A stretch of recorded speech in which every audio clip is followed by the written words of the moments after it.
Hello, ladies and gentlemen. It is currently Thursday, January 6, 2011, and this is Day 9 Daily number 235. If you are watching this live, I'll have you know this was pre-recorded on January 4th, hence why I've worn this exact same outfit 3 days in a row and seem to have the exact same hairdo, 3 days in a row.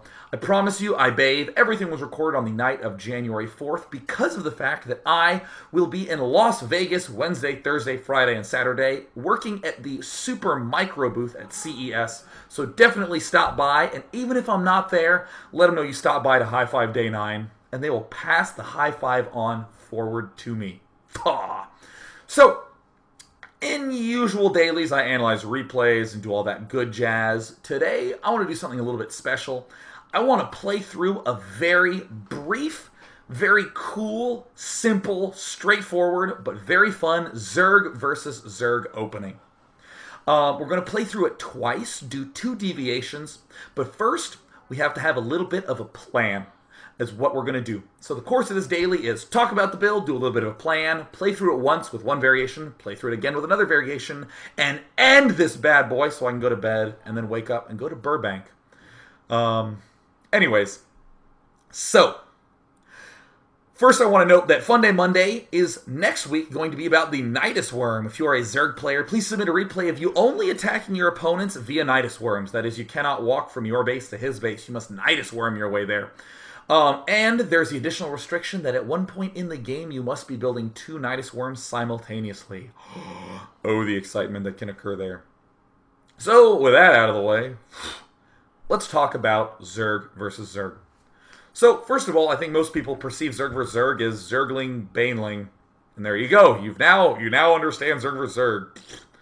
And that's the way it was, I'd probably say, about 1.5 months ago. Maybe even as far as 2 months ago. That's just what you did. Literally. It was Ling Baneling versus Ling Baneling, and whoever Ling Baneling the best won.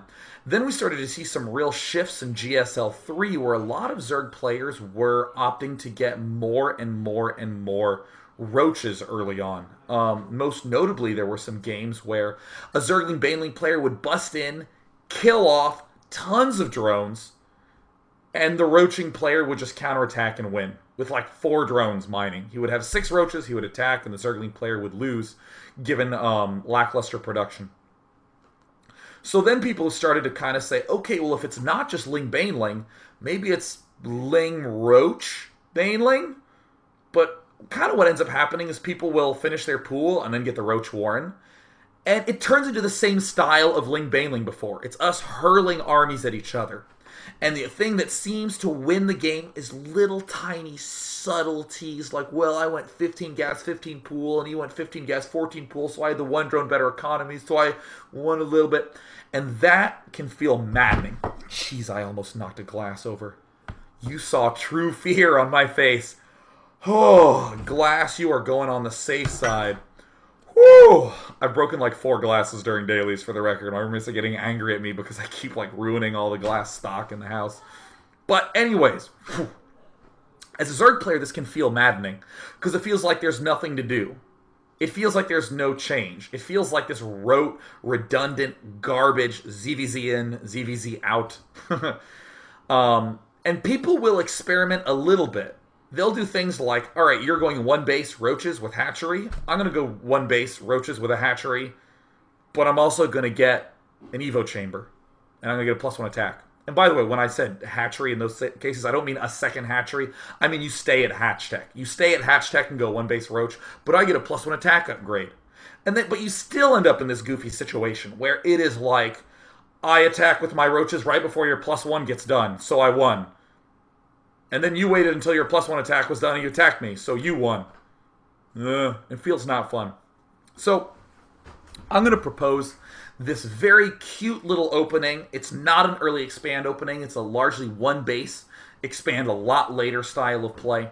So that way, you have a lot of options. It's pretty easy to execute. And before we even go into the build in specifics, I'm going to describe the basic framework of it, why I like it, and why you should like it too. So here goes. We are going to do a fairly economically focused opening. We're going to be going for a gas and then a pool. Pretty typical. Kind of like what you do if you were going Zergling Baneling openings. You are then going to build a Roach Warren the very instant that your spawning pool finishes, and you're going to be going for a layer kind of quickly. You take your second gas right around the time that your Roach Warren gets started, and I'm kind of going into the specifics of it, so I'll back out a little bit. You go for a very economic gas pool opening. You get a Roach Warren fast, and then a layer kind of quickly, and you play primarily defensively with those roaches.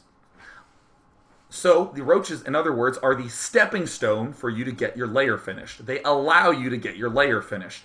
They try to prevent any early garbage from killing you.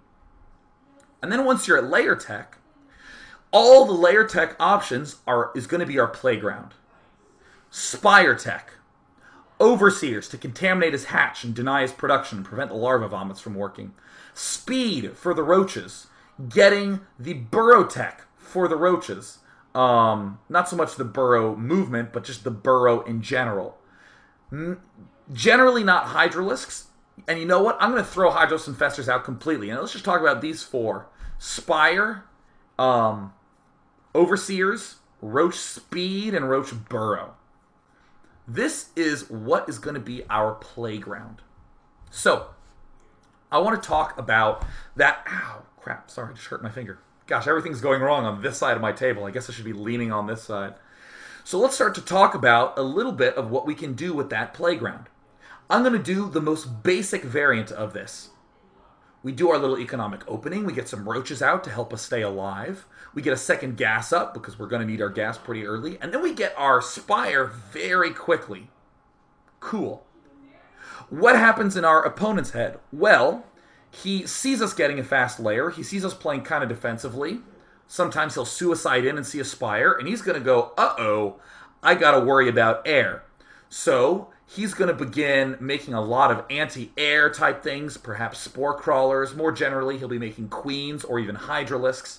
And when you see him making queens, spore crawlers, hydralisks, you immediately get the roach speed upgrade, continue pumping out roaches, and even though you only have 4, 5, 6 mutalisks that you've done a little bit of harassment with, you can push with 18 roaches with speed really fast, and he's totally shocked and surprised, and you win a lot of games very easily with that little play.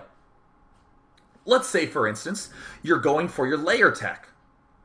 Here's another variant, the non-spire variant. Let's say you see that, wow, he's sending a lot of Zerglings to me. Wow, he's still sending Zerglings. He's sending a lot of Zerglings.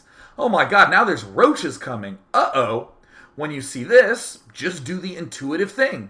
Keep making roaches.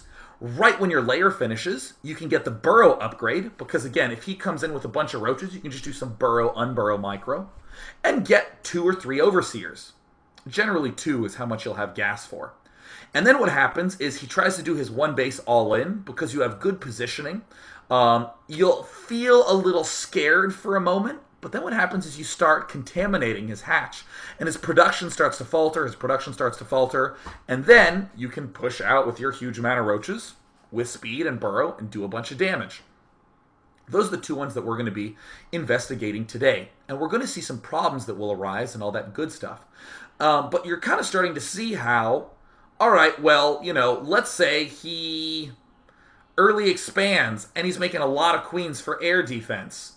Well, I can both get the mutalisks and take an expansion hatch and then do my little fancy roach push. It's really, really flexible. You can play around a lot in this very, very small space. I'm describing this build as though it's like the solution be-all, end-all of Zerg vs. Zerg. It's really not.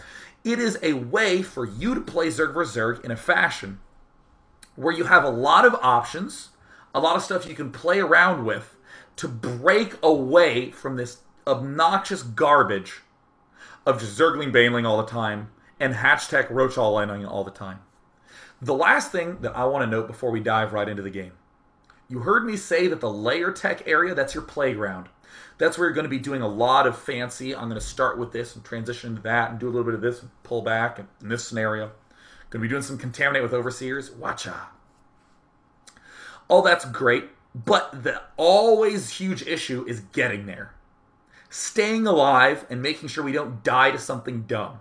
we're going to see some ways to address this, right? So let's go ahead and play against the easy opponent. No, let's make him very easy. Perfect. Again, we're going to be going through this 2 times. 2 times, short little daily, just so you can see some of the things that need to be thought about and that you can try to execute it as well. And also, I'm strongly considering sicking this build on you and then asking you guys to submit Newbie Tuesday reps for it. Might make an announcement about that next week, but there's some other things going on with Newbie Tuesday, so we'll see how that ends up going. So I am going to be playing this real slow because I'm a believer in doing good things as opposed to like clicking really fast and trying to impress you with anything. And also it's windowed, so, you know, it's very easy for me to just scroll off the screen like this because, hell, you have to be able to transition to my pretty face like this, whoa, you know, and all that good jazz. But anyways, so I'm going to be making an Overlord on 9, nothing too out of the ordinary. Nothing too out of the ordinary. I'm sending my Overlord to a very specific location here. I want to see what's coming out of his base. And many of you will say, yes, obviously, Day 9, obviously. But it's actually going to be quite significant later on. So what am I doing? I'm making more drones, just spamming a little bit.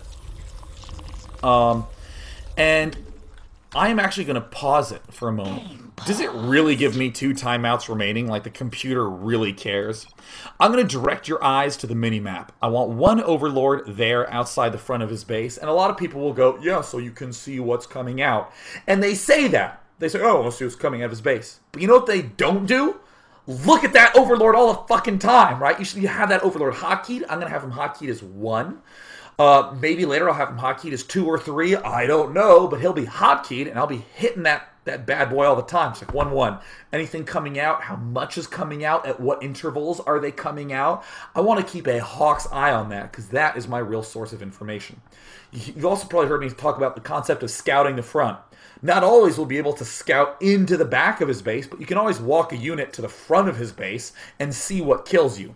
This Overlord is scouting the front. It's seeing what's coming outside the front of his base. So let's go ahead and resume. With the second Overlord, I'm going to do something kind of similar. I'm actually going to be planting him over here a little bit. By the way, I'm continuing to make drones. I want to do some more spotting. I'm going to have another one here as well. I really, really, really want to keep an eye of what units are funneling where. Very common to put some guys out there. To put an Overlord out here by my natural. Very, very common to do that. But you know what? Here, I'm going to be placing them in those areas first. Now, immediately, you're probably noticing that I went Extractor and then Pool exactly as I said. We're not going to worry about the exact numbers. We're just going to note that I made a good amount of drones first. But there's no space between the spawning pool and my extractor. I'm just going to point that out for now. Not going to worry as much about it.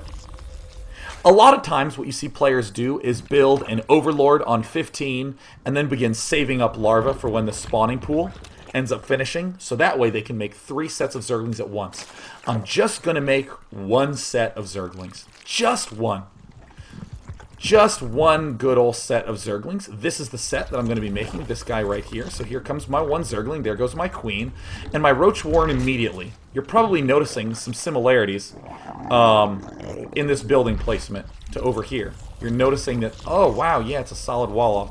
I'm going to go right back to making drones. Right back to making drones. Can't make my lair quite yet. Now, you can move out and scout with these lings. If you... Actually, this is a very important time to pause. I could move out and do some scouting with these lings. I can do all sorts of good stuff. How do I know what to do with that? Well, this Overlord over here, I should have been keeping a hawk's eye on that Overlord. In the first playthrough, I'm not going to be watching the Overlords very much. I'm really not, because I need to tell you the build. I need to tell you what's going on in my base. The second playthrough, I'm going to be looking at that guy a lot. A lot. I'm going to be checking him out. And you're going to kind of see this. I got to make sure I hit U escape instead of N escape. That is a good old common mishap. But I want to keep things on the inside lip of my base. I'm not rushing to do anything at this point in time. I'm not trying to be overly excessive. I'm going to make another drone. I'm going to make this Queen. Now, if I do a placement like this, I can actually do quite a nice wall. I can do quite a nice little wall, and I can block Zerglings off pretty effectively. This guy that was a drone, You'll notice in your own experience, you probably can't make that drone. You probably need to throw down 2 roaches right away, and that's fine. Actually, a lot of times that should be an overlord. But you want to create this nice, tight little wall off here. The 2 roaches are actually pretty critical, I feel. Yeah, that actually should have been an overlord. I apparently messed that up in my talking. Whoops. But you want to clog little holes like this.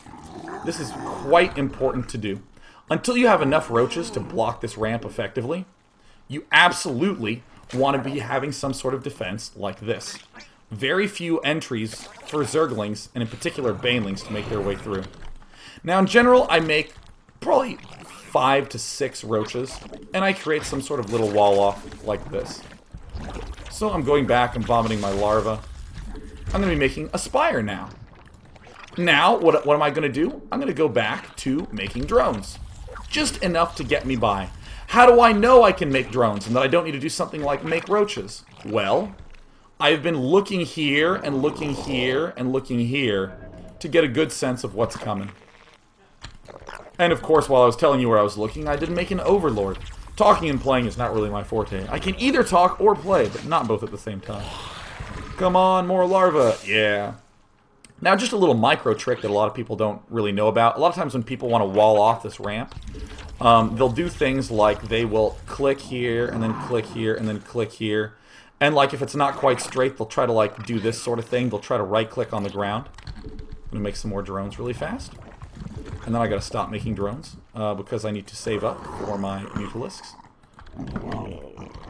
But a really good technique, let me just show it like this, is to click pass and then immediately hit hold position. Click H, click H, click H, click H. And you can scoot guys. Again, to show that explicitly, I click and... Okay, how do I get it? Click H, click H, click H. That's a good way to do it. Okay, so it looks like my spire just finished. While I was doing that discussion, I didn't vomit some larvae. No big deal.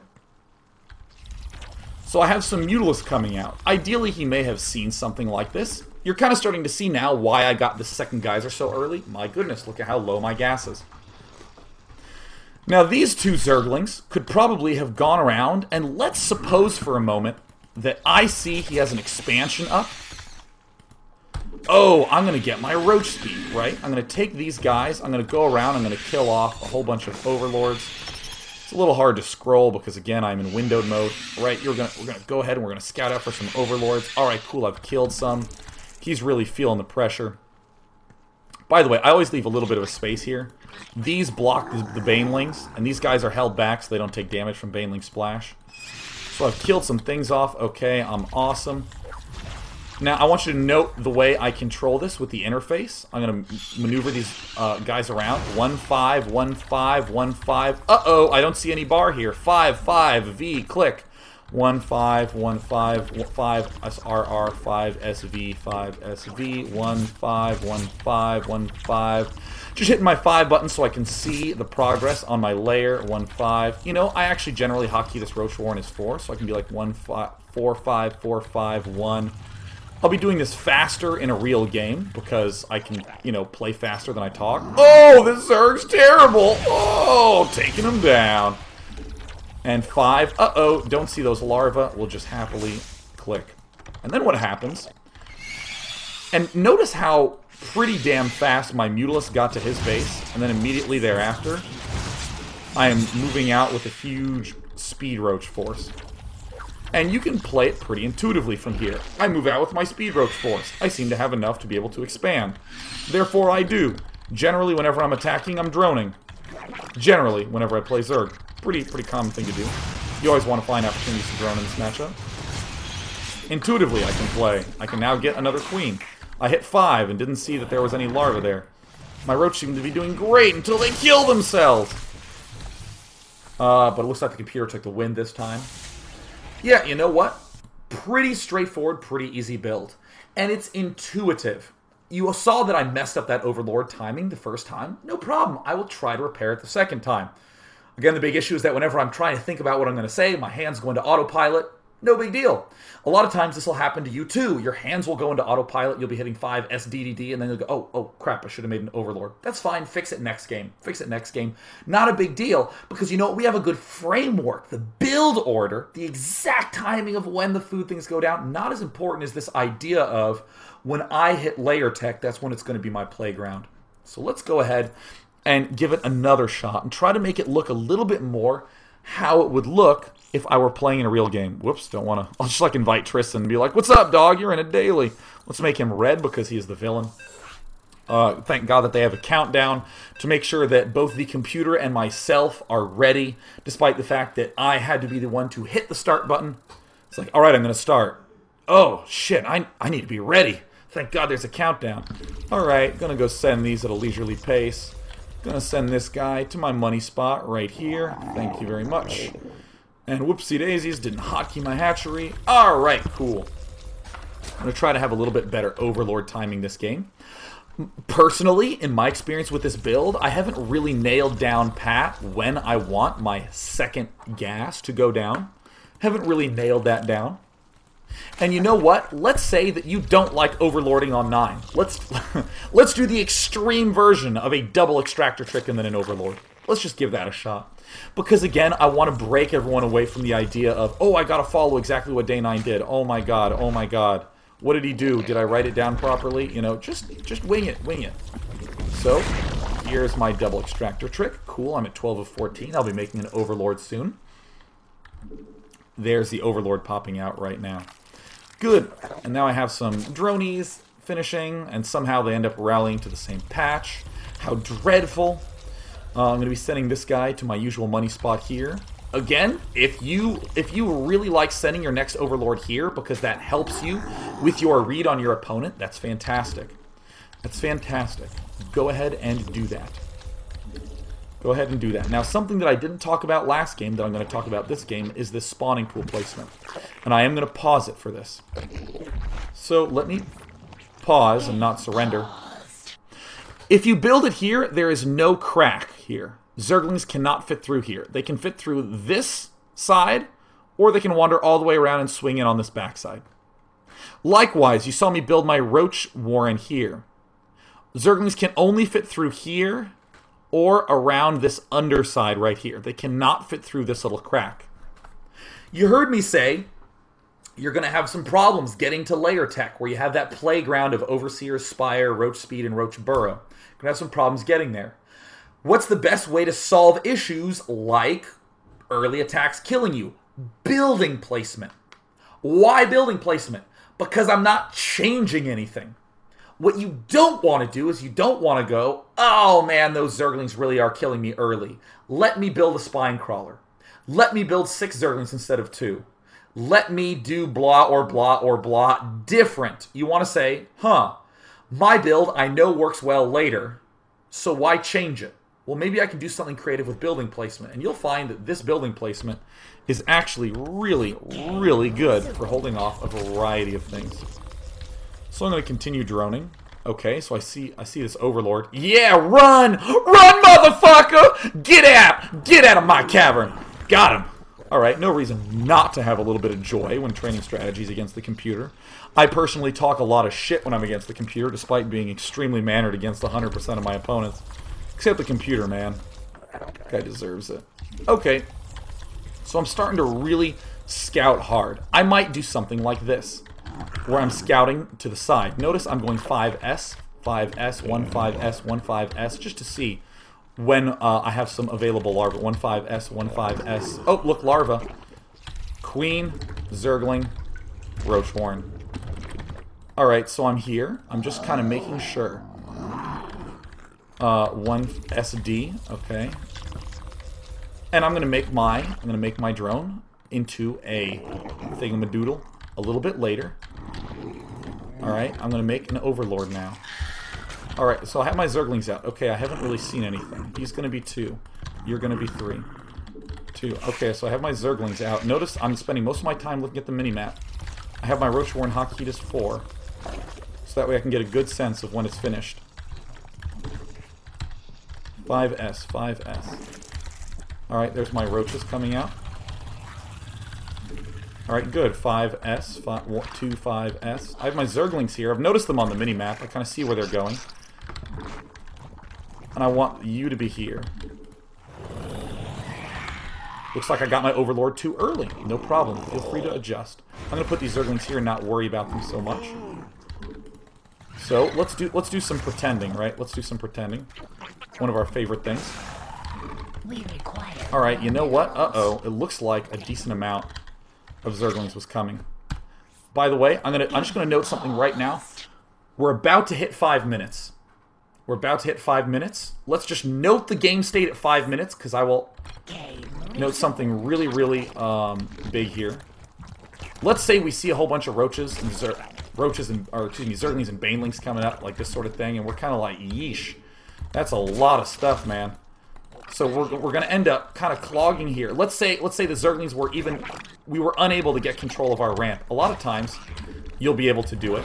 But if you're unable, play back. Nothing wrong with playing back. Just wanted you to briefly keep in mind that game state that was at the 5-minute mark. So, okay. And I want to be keeping track of you quite a bit. So, wow, yeah, you know what? It looks like I really will not be able to get my Spire because I'm under such pressure. So I'm going to get these double roaches out. I, of course, totally would put one guy in gas. That's like one of my standards. Because generally you'll have enough gas to get the speed for roaches as well. Or, you know, I could opt to get the burrow upgrade, something like that. But now I can try to start responding a little bit more appropriately. I cut an extra 2 drones, and I'm really feeling the effects from it. That's fine, because you know what? It's the framework I'm working for. This is a build that I have clearly stated I need to work on the real close down, nitty-gritty, straightforwards of it. You know, like exactly when do you build this and that. But oh my gosh, my one-basing player who I've been defending so many times, let me try to contaminate. Alright, wow, now I'm really starting to get an advantage. Alright, cool, I'm starting to feel relief of pressure. Let me get my speed upgrade. And then you can hide these guys back here because Blizzard designed maps as there's giant gaping holes all over the place. You can just hide things here like permanently. Really common technique. Contaminate, look at the time, wait 30 seconds from that time. It's pretty easy to add 30 to any number. And then you're starting to see a similar pattern to before, where once he's damaged, later on, I can actually go and attack once I have speed. My benchmark is just popping by this Overlord all the time. I can respond by pulling guys out of gas and getting yet more roaches. I can respond by, if an emergency happens, getting this sort of spine-crawler stuff. Or I could get the burrow and not get the overseers. These sorts of things are very, very all reasonable to do. So I'm going to go ahead and contaminate. Yeah! Alright, so that was good. So that is a very simple framework. We get our layer fast, and then we have a lot of flexibility. Why did I make such a huge deal about the 5-minute mark and what we had at that point in time? Well, there was a game that I played not long ago. I was just messing around with a friend, just trying to test some stuff. Here's me, and I'm going to be going for very fast Baneling and Zergling with speed. We kind of want to see when this attack ends up coming timing-wise, just by looking at this. This is very important to do. A lot of times people are like, well, I don't know if it will actually be good or not. I have no idea. I can't really tell. And they neglect ever to test. Here's my... oh, I guess this was not this game. I guess it was the other game we played on Xel'Naga Caverns. Let me actually rewind, because since I have 2 of them, I'll just go ahead and show you both of them. Let me rewind this. Alright, so we're at the 5-minute mark. I went for Zergling speed first. And then my Roach Warren finished at 4:45. That means at the 5-minute mark, if your opponent was doing this, some sort of one-basing play, at the 5-minute mark, that's just when he hit Zergling speed. That's just when a threat becomes real. We were pretty safe at that point in time. Nice. Want to point out the Banelingness. One of these... We were doing a lot of testing. I think this is the one, I hope. Pray with me that this is the right time. You can start to get, like, good senses of when these sorts of things are happening. Yeah, double extractor trick. Yes, indeed. I have no idea if that's good or not, by the way, but I always smile whenever I do pull it off. Yes. Because, again, always feel free to trash talk the opponent. Or, excuse me, the computerized opponent. Alright, so there's the Baneling nest coming down. Pretty fast Baneling nest. All right, our Baneling Nest just finished. And a little while after the 5-minute mark is really when we need to be worrying about some sort of attack. And you know what? I've been making Zerglings nonstop, right? This is as fast as I can actually get this much stuff to his base. This is not all that intimidating if you have well-walled-off buildings and 3 roaches with 4 and 5 coming. It's really, really not that intimidating. So, that's going to wrap up this daily. Please play around with that. Again, the hard part is going to be the staying alive part. Feel free to make a couple of adjustments in a way that you like, in a way that works for your style. Because just keep in mind the idea of the playground at Layer Tech. Don't worry too much about all the crazy obsessing things that you can do at Hatchery Tech. I want to free you from that burden. So that's going to wrap it up. Again, I am currently out of town. This is a pre-recorded daily. If you're watching on the archives, you don't care. But if you're watching it live, feel free to come by the Super Micro booth at CES to say hello. So with that, I will say goodbye and see you next week. Ciao.